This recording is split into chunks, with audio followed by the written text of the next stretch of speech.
this module, you will learn and understand the importance of core training, specifically in most of the physical activities that we do in our everyday life. The core muscles provide support in terms of mobility and stability when our body moves. Training your core muscles, which follows the training principles of progression, regression, and overload, will enhance and also improve the efficiency of your movement. Core training. It is considered as the strengthening and conditioning of the core muscles surrounding the midsection of our body, the abdomen, hips, pelvis, and our lower back. These muscles wrap and protect the spine, which is responsible for stabilizing and balancing the body during movement. And also, core training refers to core stabilization or balance training. The fundamental movement skills or FMS are some of the most common actions from childhood to adulthood. FMS consists of three skills groups that define physical literacy, which are the non-locomotor, locomotor, and manipulative skills. Non-locomotor or axial movement skills are any movement that does not travel, but uses the available space in any direction or movement organized around the axis of the body, like bending, twisting, stretching, and swinging. Locomotor movement skills are those in which the body is moved in one direction or the combination of directions from one point to another. Activities such as walking, jogging, moving forwards, backward, side shuffling, skipping, running, jumping, hopping, and leaping are considered fundamental locomotion movements. Manipulative movement skills are movements that involve the use of the body part, like hands or feet, to move or manipulate an item. Manipulative movements can include gross motor skills like kicking or bouncing a ball, or fine motor skills like writing or coloring. Manipulative motor skills are often important in sports. Besides your movement skills competency, checking your current levels of activity and fitness is crucial to determine the readiness of your body for physical activities. Most of the assessments being done are the PARQ or the Physical Activity Readiness Questionnaire, where the results of these tests will determine if you have a medical problem and need to address it as soon as possible. Physical fitness test, form, or record are assessments that being done before participating in the fitness test or any physical activity. Posture and core stability. In this module, you will learn and understand the importance of core training, specifically in most of the physical activities that we do in our everyday life. Core stability muscles or postural muscles are the deep muscles in your abdomen, pelvis, and back. They act as a corset or scaffolding holding you together rather than moving your trunk. The core muscles provide support in terms of mobility and stability when our body moves. That is why it is important to have a good postural muscles to help maintain a good posture. Anatomy of the core. The core is the group of trunk and hip muscles that surround the spine, abdominal, viscera, and hip. Core muscles are essential for proper load balance within the spine, pelvis, and kinetic chain. They spare the spine from excessive load and are essential for load transfer between the upper and lower body. Having a strong, stable core helps us prevent injuries and allow us to perform our best. Your core stabilizers are made up of three muscles groups: your transverse abdominals or the deep abs, your pelvic floor or a sling from your pubic bone to the tail, and multifidus small segmental muscles lining your spine. Core muscles mobilizers are rectus abdominis, obliques, lateral portions of erector spinae, latissimus dorsi, and quadratus lumborum. Non-locomotor skills training.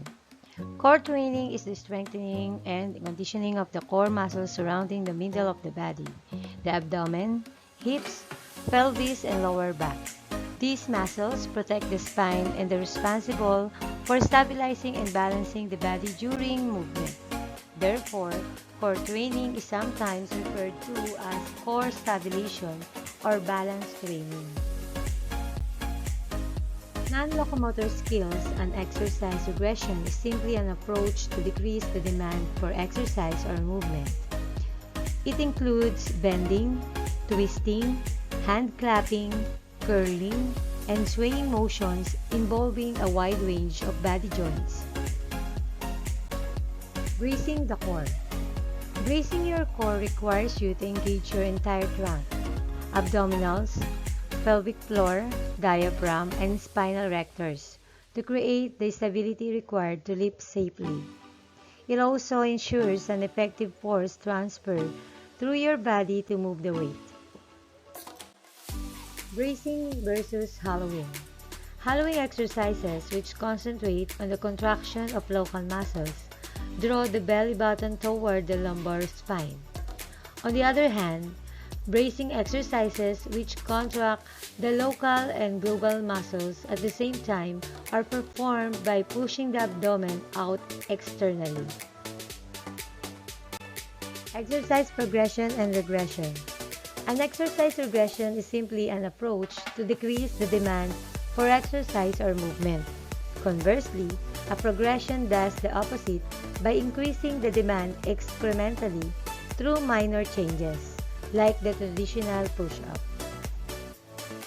WHO guidelines and recommendations provide details for different age groups and specific population groups on how much physical activity is needed for good health. There are recommended levels of physical activity for children aged 5 to 18 years, like aerobics or cardiorespiratory and muscular fitness, at least 60 minutes of moderate to vigorous intensity daily. While for adults aged 18 to 64 years old, at least 150 minutes of moderate intensity aerobic or at least 75 minutes of vigorous intensity aerobics. Core exercises trains the muscles in your pelvis, lower back, hips, and abdomen to work in harmony. This leads to better balance and stability, whether on the playing field or in daily activities. In fact, most sports and other physical activities depend on stable core muscles. Having a strong core can improve your overall body strength. You can also have a better posture, can reduce pain, can improve your stability, your range of motion in neck and back, and lung capacity. It can also hone your fine motor skills and boost your mental functions. A personal exercise program is a strategy that details the physical exercises you should perform in order to reach your goal and the amount of time you should spend on each exercise.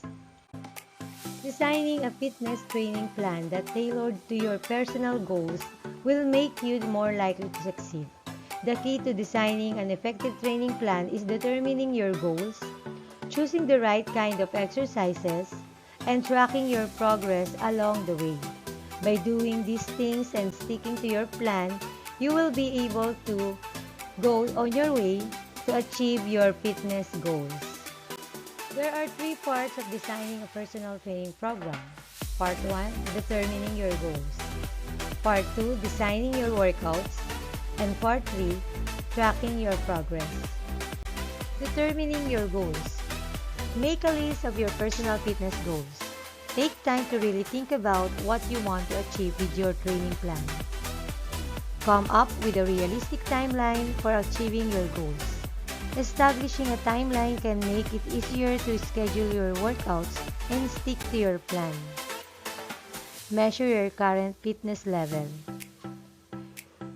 Before you design your fitness training plan, it is good idea to figure out what level of physical fitness you're starting at. Then, you can compare your stats along the way to your starting point and see how much progress you have made. Make a dietary changes to help yourself meet your fitness goal. Eating healthier foods will give you more energy for your workouts, and it will help you to see faster your results. Designing your workouts. Include 5 to 10 minutes of warm-up stretches before your workouts. You may try lunges, arm circles, high kicks, or marching to help get your blood flowing and your heart pumping.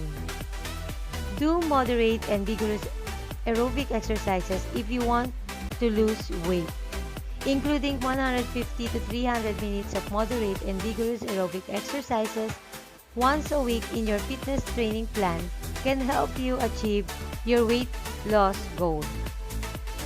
Do a weight training exercises if your goal is to gain muscle mass. Or do both aerobic or weight training exercises if your goal is overall fitness. Balance your training plan by doing different exercises. Doing a bunch of different exercises can help work out different parts of your body and prevent your muscles from getting strained because of overuse. Start with low-intensity workouts and progress slowly. As you get stronger, you can gradually increase the intensity of your exercises. And lastly, include time for recovery in your plan. Giving your body time to recover after your workouts lets your muscles repair themselves. And also, it helps prevent injury. Give your muscles group at least 1 to 2 days to recover before you work them out again. Tracking your progress. Log your workouts so you know how much you're exercising. You can use your log to help you figure out which exercises are working and which exercises are not. And also to see how much you're progressing with your workouts. Weigh yourself once a week. If one of your goals of your fitness training plan is to lose weight or to gain muscle mass, weighing yourself on a scale will help you track your progress. Keep a journal about how you feel physically and emotionally. Take time every day or just once a week to write down how you're feeling. Lastly, adjust your fitness training plan as needed. If you're not seeing the results you were hoping for, you may need to increase the intensity and duration of your workouts.